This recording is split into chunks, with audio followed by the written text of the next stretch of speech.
Bonjour, c'est Yann pour le blog psychatech.com. Aujourd'hui, un petit nouveau à la maison, comme vous pouvez le voir, le Galaxy S6 Edge. Alors petit mot, c'est une version orange. Pour le suivi commande, c'est vraiment déplorable. Sur mon suivi, c'est toujours noté qu'il est en rupture. J'ai essayé de les contacter, bien sûr, j'avais aucune information. Par contre, ils ont bien respecté les délais puisque je le reçois bien le 10, date de sortie. Alors pourquoi le S6 Edge, sachant que j'ai déjà un iPhone 6 ? Tout simplement parce que Samsung a proposé un mobile très intéressant cette année. Android, j'aime beaucoup. C'est assez difficile de choisir entre iOS et Android. Et le S6 Edge change un petit peu avec les bords incurvés. Donc c'est une version de base, la version 32 Go, version noire.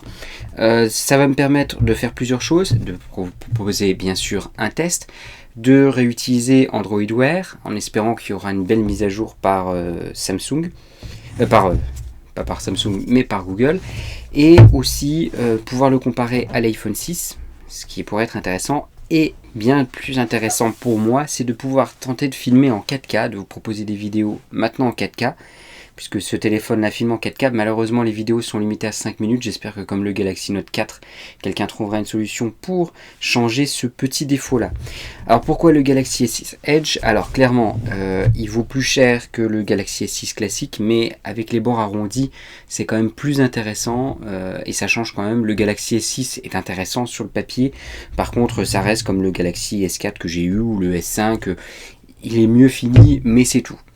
Quelques fonctionnalités en plus, mais ça ne nécessite pas forcément un investissement aussi important.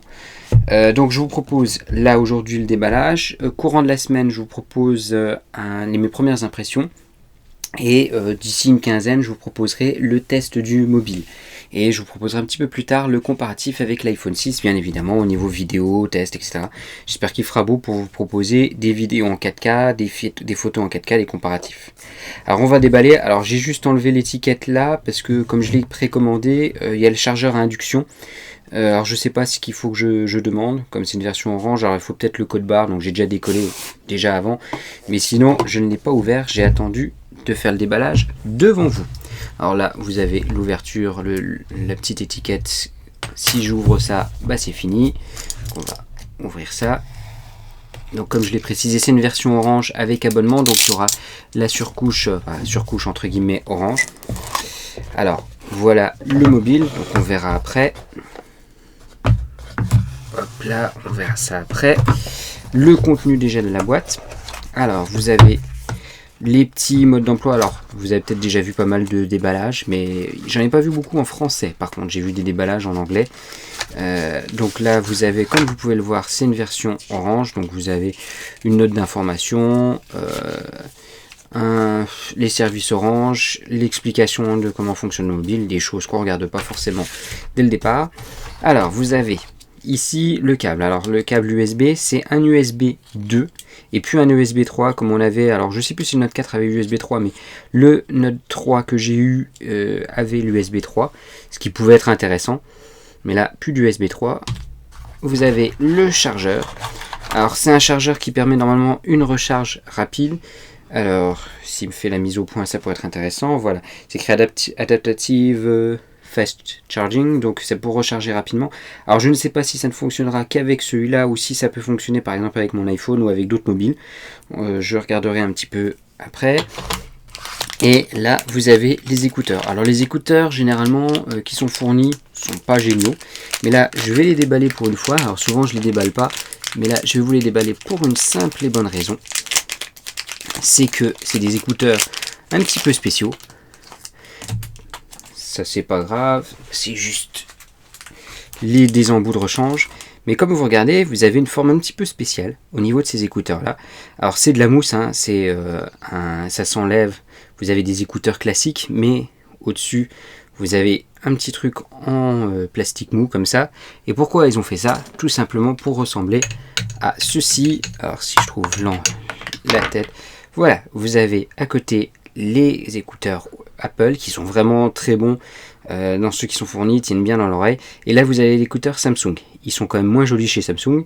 Je verrai si la qualité est aussi bonne, mais au niveau finition c'est un tout petit peu moins bien quand même. Ça reste qu'un kit main libre, des écouteurs vraiment bas de gamme comme d'habitude, bon, Samsung ne met pas ça en avant. Bon, c'est pas le plus important. Ce qui nous intéresse, bien évidemment, c'est la bébête. Alors, on va enlever la petite protection. Alors, au niveau finition, quand on le tient comme ça, c'est déjà bien mieux que ce qu'on a l'habitude avec du Samsung. Ça fait pas Samsung, je vais le dire clairement. Parce que là, vous sentez la tranche. Alors, s'il veut bien me faire des mises au point, on va enlever peut-être ce qu'il y a en dessous. Voilà. Alors, voilà. Donc, vous avez une tranche en aluminium qui, vous le sentez quand vous l'avez en main. Par rapport à un mobile classique, ça sent un peu plus, clairement. Mais par contre, vous le tenez bien en main. Là, j'ai mon iPhone 6, par exemple, en comparaison, qui fait quasiment la même taille. Dans une coque Apple, et ben là comme ça va mieux parce qu'il tient en main. Si vous mettez le téléphone sans coque de protection, ça glisse. Là on a plus l'impression que ça tient en main. Par contre on a plus la sensation de l'aluminium. Vous avez du verre devant et derrière, donc c'est du Gorilla Glass 4 qu'apparemment ça tient bien, ça résiste bien aux rayures, etc. Par contre, ce qui serait surprenant, c'est qu'avec les bords arrondis, on a vraiment l'impression d'avoir un téléphone très fin. Alors, on va faire un petit tour de l'appareil. Donc vous avez le bouton qui permet d'avoir le Touch ID, donc qui fonctionne. Alors j'avais vu des personnes qui disaient que c'était moins bien fini. Clairement, ça fonctionne comme sur un iPhone. Vous avez les deux boutons tactiles qui sont là, donc on verra quand le téléphone sera allumé. C'est du Samsung classique. Vous avez le bouton Power qui est ici, les deux boutons de volume qui sont de ce côté-là. Donc c'est bien de ne pas les avoir du même côté, comme on l'a sur certains mobiles, comme HTC par exemple, qui l'a fait récemment, et d'avoir deux boutons. Certains veulent mettre qu'un seul bouton, moi je trouve que c'est plus pratique d'avoir deux boutons, on sait sur lequel on appuie plus facilement. Au-dessus, on a le port Nano SIM qui est là. Alors sur le Galaxy S6 classique, je crois qu'il est de ce côté-là. Vous avez un port infrarouge qui est très bien intégré, ça je trouve ça très bien sur HTC. Alors bon, j'aime pas trop le HTC One M9, hein, je le dis tout de suite, parce que j'attendais mieux de la part de HTC, même si ça a l'air d'être un très bon mobile, j'attendais de mieux. Et là c'est beaucoup mieux intégré, alors que HTC avec son One M7, M8, M9 surtout, ont une barre noire là-dessus. En dessous vous avez le port USB 2, la prise casque et le haut-parleur. Alors comme vous pouvez le voir, si on met un iPhone, ça fait exactement la même forme. C'est peut-être d'ailleurs pour ça qu'on a un capteur, une prise USB 2 et non plus USB 3 qui aurait été beaucoup plus large et ça n'aurait pas ressemblé trop à un iPhone. C'est un peu dommage cette copie là, mais bon, comme l'iPhone fait quelque chose de pas mal, pourquoi pas. Et derrière vous avez l'appareil photo donc qui ressort. Pas plus que l'iPhone, je dirais que c'est un peu plus grand que ce qu'on a sur l'iPhone, puisque c'est un plus grand objectif que ce qu'on a sur un iPhone au niveau de la taille, mais au niveau des photos, bon là on a du 16 mégapixels et 8 mégapixels, mais ça change pas grand chose. La taille là, si c'est un petit rond ou un gros rond, là vous avez le flash et vous avez le capteur cardiaque.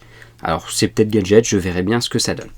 On se retrouve juste après, je vais faire le démarrage de la machine. On se retrouve après, parce que là il faut faire tous les réglages et compagnie. Donc voilà, vous avez le petit point d'accueil. Et je fais tous les réglages, on se retrouve juste après pour voir la qualité de l'écran.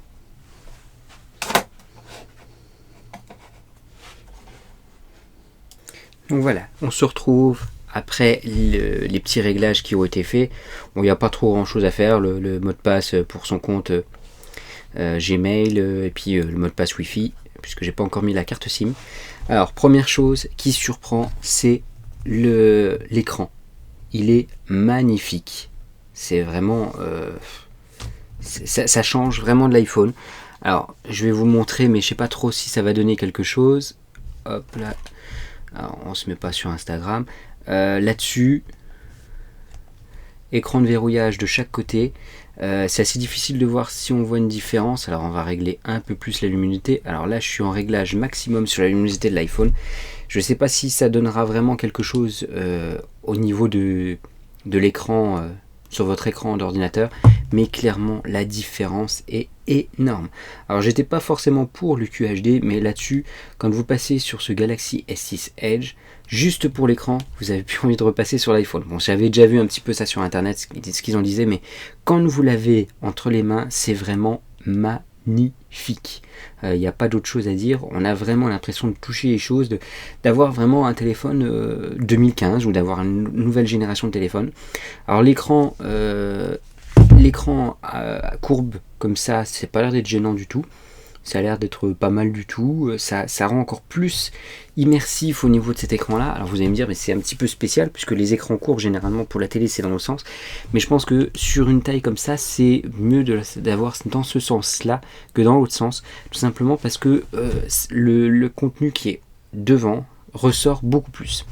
Alors là, vous avez le téléphone, donc avec le menu normal. Donc comme vous pouvez le voir, là, vous avez... donc c'est une version orange puisque vous avez les petits fichiers orange. Alors ce qui peut être intéressant, on va aller dans les réglages, dans les paramètres. Je sais que certains se disaient que ce qui était un peu gênant, c'était la place, le stockage. Voilà, c'est bien fait. Donc vous avez un stockage, donc c'est une version 32 Go et vous avez un stockage de 24 Go 47, c'est en version orange, donc avec la petite surcouche orange, avec les petits logiciels orange qui est en plus dessus. C'est pas si mal que ça, vous avez 8 Go qui est utilisé au départ. Bon, ça peut aller, c'est pas ce qu'il y a de mieux. Bon, alors au niveau du menu, ça fonctionne bien, au niveau utilisation, ça a l'air d'être fluide. Ça me change des anciens, j'ai eu le Galaxy Note 3, le Galaxy S4, et ça a l'air beaucoup plus fluide. Juste en allant dans les menus comme ça, ça fonctionne mieux. Alors, ce que je peux dire tout de suite avec l'écran courbe, c'est peut-être esthétique, mais juste passer d'une page à l'autre comme ça. Déjà sur l'iPhone, on avait la même chose. De passer de l'un à l'autre, on a l'écran qui est un tout petit peu courbé, mais là c'est encore plus important. Et c'est vraiment mieux. Alors, juste une petite chose, avant de couper la vidéo et de se revoir dans la prochaine vidéo. Alors, je tiens à dire, les couleurs ont l'air un peu flashy quand même. Donc voilà, donc on va aller tester juste, hop là, le blog, ce qui donne là-dessus. Alors, je sais pas si ça se verra à la caméra, mais c'est un tout petit peu, là, quand vous regardez la barre de recherche, c'est un tout petit, il y a une toute petite distorsion, pas gênante du tout, hein, je tiens à le dire tout de suite, mais qui est un peu surprenante. Alors, on va aller là-dessus, on va aller sur le blog. Généralement, de ce que j'ai vu, c'est surtout sur les blogs qui ne sont pas récents, ou sur les sites qui ne sont pas récents, vous avez une distorsion sur le côté. Alors là, c'est juste, il y a une petite distorsion. Alors voilà, on a un Samsung et on fait de la pub pour HTC. On a une petite distorsion. Alors je sais pas si ça se verra à la vidéo. C'est-à-dire que vous avez le H, la barre du H qui est là complètement à gauche, qui est un tout petit peu plus basse. C'est pas gênant du tout. Alors on va voir ce que ça donne. On va sur l'article. Bon, ça va assez vite. Mon site va assez vite. C'est bien. Donc voilà. Pour la lecture, ça n'a pas l'air d'être trop gênant. C'est un peu surprenant, je dois le dire, mais ça peut être trop gênant. Alors par contre là, ça doit, je pense, avec le téléphone, ça fait cette forme là. Alors on va voir sur une vidéo ce que ça donne. Alors est-ce qu'il va se tourner automatiquement? Oui.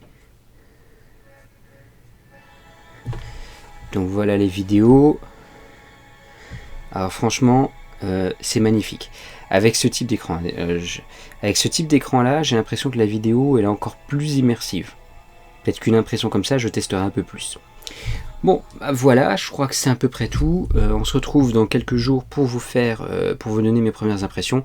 Là aujourd'hui, c'était seulement le déballage. Et si vous avez des questions, n'hésitez pas, les commentaires sont faits pour ça.